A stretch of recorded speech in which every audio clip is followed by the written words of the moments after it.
Okay, this is part one of why I hate the plumbing at this motel.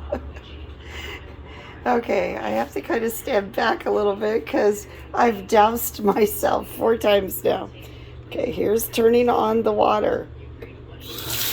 Oh, God. Is that not insane?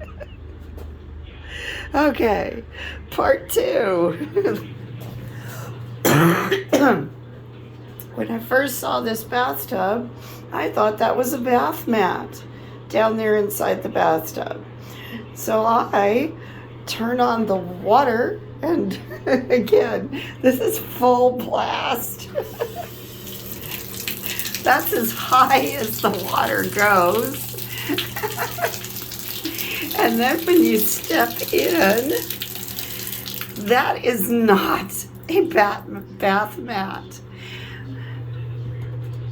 I stepped in and instantly